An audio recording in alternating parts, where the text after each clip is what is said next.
Bienvenidos a Conversaciones, un espacio de la Asociación Diálogo Ciudadano Colombo-Venezolano que se realiza en colaboración con el Observatorio de Venezuela de la Universidad Rosario. Soy Chomi Las Heras y estaré junto a ustedes, junto a Alejandro Martínez Vida. Hola Alejandro, ¿cómo te va? Muy bien, Chomin, teniendo hoy como invitado en nuestro programa a Ricardo Rosales, quien es investigador de la Alerta Venezuela y consultor jurídico de Espacio Público, ambas organizaciones no gubernamentales.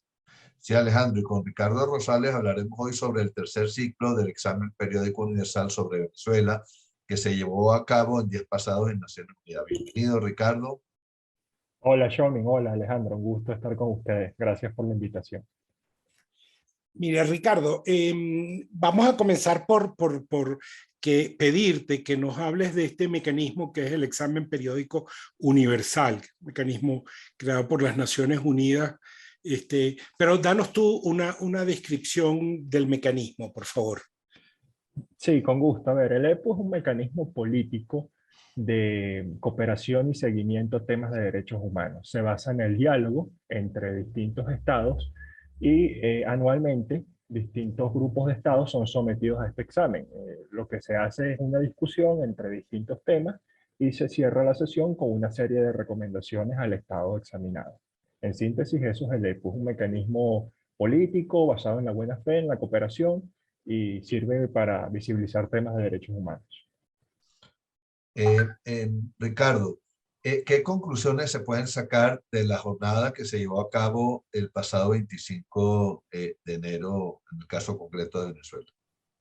Sí, la más importante conclusión es que se evidencia una vez más la crisis humanitaria y de derechos humanos en Venezuela en toda su extensión.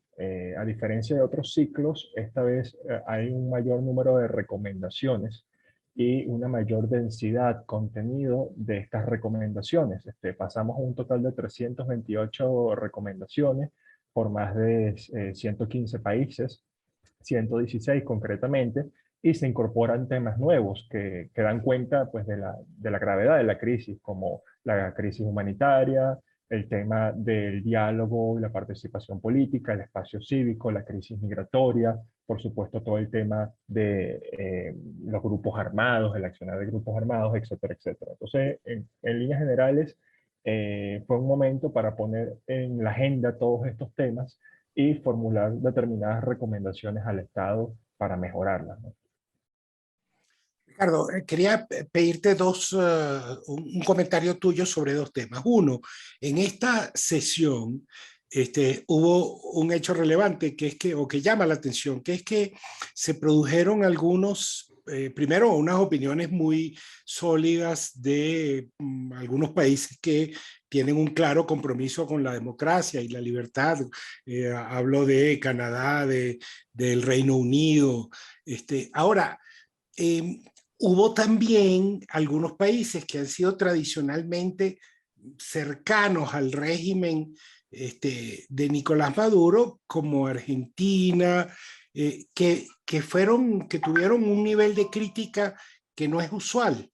Entonces quería un comentario tuyo sobre eso y también, ¿qué crees tú que cabe ahora esperar para la próxima realización del examen periódico universal? Sí, efectivamente en el EPU hubo dos grandes bloques, uno mayoritario por fortuna, que es el bloque democrático de los países, si se quieren, occidentales, con Estado de Derecho, que como bien mencionas, Alejandro, dieron recomendaciones fuertes a Venezuela, sobre todo en temas de reforma de justicia, respeto al espacio cívico, derechos civiles, políticos, atender la crisis humanitaria, cooperar con los sistemas internacionales, etc. Ahora, hubo un segundo bloque minoritario, aunque no por ello menor, de menor relevancia, que muestra cierta alineación en temas a favor del gobierno. Y este bloque se caracteriza por victimizar al gobierno por el tema de las sanciones, ¿no? Por el tema de las medidas coercitivas unilaterales. Fueron apenas unas 11 o 12 recomendaciones que hablan expresamente de las sanciones. Sin embargo, bueno, llama la atención que o sea, el gobierno mostró cierta uniformidad, cierto trabajo previo en uniformar y trabajar estas posiciones con los estados. A pesar de estos dos grandes bloques, como bien mencionas, hubo como elementos transversales, ¿no? Hubo cierto cruce que fue más allá de las agendas ideológicas y políticas. Efectivamente, vimos países como México, Argentina, Perú, hablando de temas de derechos humanos, temas de género, temas de cooperar con la Oficina de la Alta Comisionada, temas de investigar y sancionar crímenes de derechos humanos en Venezuela. Incluso Rusia pidió expresamente el establecimiento de una oficina de país del Alto Comisionado en Venezuela, cuestión que no es menor porque habla de dos cosas, ¿no? De primero, que ya la crisis es inocultable, o sea, de ninguna manera los países, incluso aliados, podrían dejar de hacer mención a temas importantes.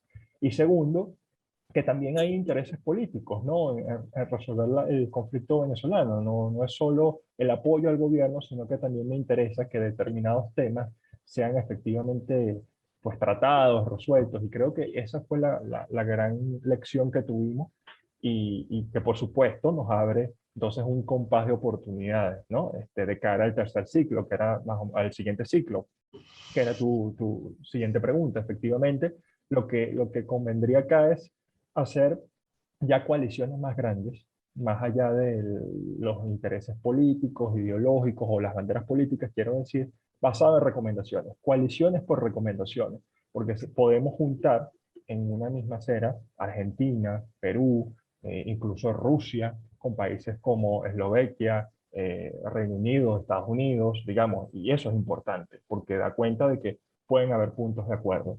Y la segunda recomendación importante en esto es que tienes que seguir el fortalecimiento de las asociaciones civiles con los estados, los espacios de diálogo que normalmente hay. Tiene que haber mecanismos de seguimiento a las discusiones del EPU, esta vez un poco lideradas también por estados democráticos, ¿no? Por estados más amplios. Ya no solo puede ser la Unión Europea, ya no tenemos el Grupo de Lima, ya no tenemos ciertos bloques, ahora necesitamos nuevas coaliciones de estados, repito, basadas en estas recomendaciones, que ayuden a la sociedad civil a seguir fortaleciendo y denunciando estas cuestiones. Mira, Ricardo, ¿y qué implicaciones puede tener este examen periódico universal del 2022 sobre algunos procesos que están en curso hoy en día, como por ejemplo las investigaciones que ya inició la Corte Penal Internacional sobre Venezuela o las propias gestiones que la alta comisionada de los derechos humanos de las Naciones Unidas, Michelle Bachelet, está llevando a cabo? Sí, la pregunta es muy pertinente, Sean, al igual que la que hizo Alejandro anteriormente, porque lo que vemos es que el Estado está en una posición incómoda, más debilitada comparada con el ciclo anterior, en la cual tiene que mostrar cierta cooperación. O sea, tiene que mostrar resultados tangibles, palpables, de que hay avances en temas de derechos humanos. Tener el proceso de la CPI abierto y una oficina del alto comisionado significa que el Estado tiene que efectivamente hacer esas reformas y esas medidas concretas.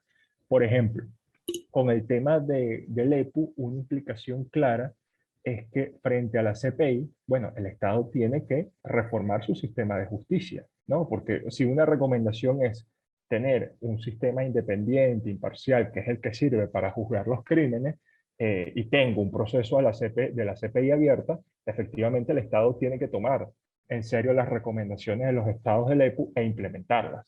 Eso es una clara implicación en términos de reforma del sistema de justicia. Una segunda implicación también viene de la mano con la cooperación de los mecanismos internacionales. Tengo de nuevo el proceso de la CPI, tengo una oficina de la alta, entonces debo tener más apertura para permitir visitas y monitoreos de otros mecanismos internacionales. Por una parte, fortalecer esa cooperación con la alta comisionada, hacerle una oficina de país, que es lo que trabaja Alerta Venezuela como uno de sus principales mandatos. Segundo, permitir que la cooperación con la CPI fluya, que no haya represalias con las víctimas, que efectivamente haya intercambio de información. Y una de las demandas de hace muchos años de la sociedad civil venezolana, que es concretar la visita de relatores especiales, de expertos independientes, además de permitir la visita de la Fact-Finding Mission en Venezuela. Claramente, estas cosas se pueden hacer porque el Estado no solo tiene recomendaciones, sino tiene procesos abiertos en los cuales tiene que demostrar que está cooperando. Entonces, creo que en términos de cooperación con mecanismos de monitoreo y en términos de implementación de recomendaciones en términos de justicia, hay dos grandes bloques donde seguro vamos a ver, esperemos avances para bien, pero definitivamente cambios van a haber. Bueno, muchísimas gracias, Ricardo Rosales, por acompañarnos en el día de hoy. Los esperamos la próxima semana en una nueva emisión de Conversaciones de la Asociación Diálogo Ciudadano Colombo-Venezolano. Pueden seguirnos también por nuestras redes, así como las del Observatorio de Venezuela, de la Universidad Rosario y en el portal de talcualdigital.com de Caracas. Hasta luego.